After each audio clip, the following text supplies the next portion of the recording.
നിങ്ങളൊരു മുതിർന്ന ആളല്ലേ, ഒന്ന് പറഞ്ഞ് മനസ്സിലാക്കി കൊടുക്കുക. എടാ അവര് പറയുന്നതിലും കാര്യമില്ലാതില്ല. എന്തോന്ന് കാര്യം? നമ്മള് കുടുംബക്കാരെല്ലാം കൂടെ തൃശ്ശൂർ പൂരം കാണാൻ പോകൂലേ? ഓ, കുട വിരിയുന്ന കാണാൻ നല്ല ചന്തമാണ്. ചന്തമുണ്ട് എന്ന് വിചാരിച്ച കമ്പപ്പരെ പോയി എത്തി നോക്കാൻ പറ്റുമോ? അതല്ലേ സംഭവം. സിറ്റുവേഷൻ മനസ്സിലാക്കണം നീ. മാമ ഇവിടെ കൊച്ചിന് ബർത്ത് സർട്ടിഫിക്കറ്റ് കിട്ടണമെങ്കിലേ പേര് പറഞ്ഞു കൊടുക്കണം നമ്മള്. സംഭവം പേര് നിന്റെ മനസ്സിലേതെങ്കിലും ഉണ്ടാ? മനസ്സിൽ വരുന്ന പേരെന്ന് പറഞ്ഞാൽ എന്റെ മോന്റെ പേര് കേൾക്കുമ്പോ ഒന്ന് ഞെട്ടണം, ഒന്ന് കൊതിയും തോന്നണം. അങ്ങനെ എനിക്ക് ഞെട്ടിക്കൽ ബിരിയാണി നിറ.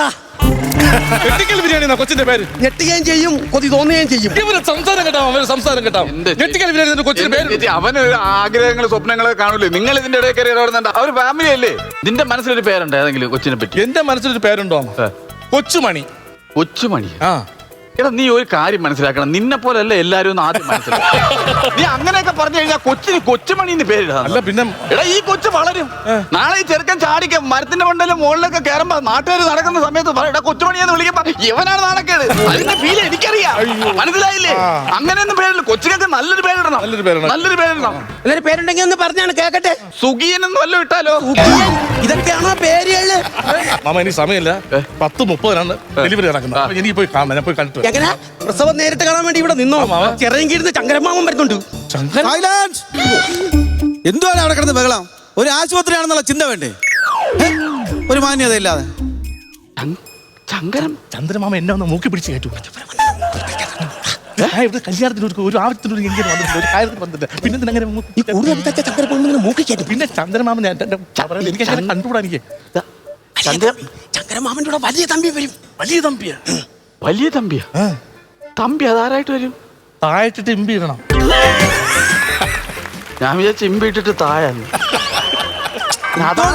ഹലോ ഹലോ ഹലോ, എന്തുവാടേ നിങ്ങൾ ഇങ്ങനെ നടന്ന് പെറുപെറുക്കുന്നത്? ഇതൊരു ആശുപത്രിയല്ലേ? അകത്ത് ഓപ്പറേഷൻ ചെയ്യുന്ന ഡോക്ടർമാരെ ഞങ്ങൾക്കൊരു എൻജോയ്മെന്റ് വേണ്ടി എന്തെങ്കിലുമൊക്കെ ഉറക്കെ പറ.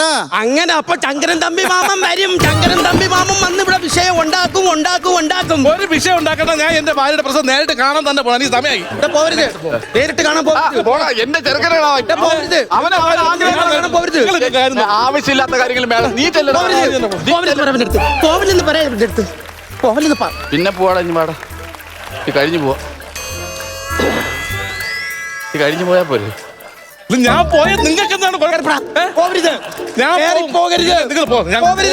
കാണാൻ പോവരുത്. പോവരുതെന്ന് ഓരോരുത്തർ ആഗ്രഹത്തിന് തടസ്സം നിൽക്കാതിരിക്കേ. അതിന്റെ ആവശ്യം എന്തോന്ന്? അയ്യോ എനിക്ക് കാണണ്ടേ, എനിക്ക് കാണണ്ടേ, എനിക്ക് കാണണ്ടേ. പക്ഷേ എന്റെ ദേഹം തളരുന്നു. എനിക്ക് കാണണ്ട. എന്റെ ശരീരം തളർന്നു. പ്രസവം നേരിട്ട് കാണാൻ പറ്റൂ. എനിക്ക് പേടിയാവുന്നേ. ഇതാണ് ആണുങ്ങള്. കാലിനൊരു മുട്ടുസൂചി കൊണ്ടാ മതി. എവരൊന്നും സഹിക്കാൻ പറ്റത്തില്ല. പക്ഷെ പെണ്ണുങ്ങൾക്ക് അറിയാവൂ പെണ്ണുങ്ങളുടെ വേദനയും സ്നേഹം എന്താണെന്ന്. എന്നിട്ട് അവന്മാരെ പോലുള്ളവർ നമ്മളെ പെണ്ണുങ്ങൾക്ക് എന്തെങ്കിലും ഒരു സ്വാതന്ത്ര്യം കൊടുക്കുന്നുണ്ടോ? സുരക്ഷിതത്വം കൊടുക്കുന്നുണ്ടോ? സമാധാനം കൊടുക്കുന്നുണ്ടോ? നമ്മളെപ്പോലുള്ള സ്ത്രീകൾ ഈ ലോകത്തിന് വേണ്ടി എന്തെല്ലാം ത്യാഗങ്ങൾ ചെയ്തിട്ടുണ്ട്, വിജയങ്ങൾ കൈവരിച്ചിട്ടുണ്ട്. നിന്നെപ്പോലുള്ളവർ മനസ്സിലാക്കേണ്ട ഒരു കാര്യം, സ്ത്രീ ഇല്ലെങ്കിൽ ഈ പ്രപഞ്ചമേ ഇല്ല.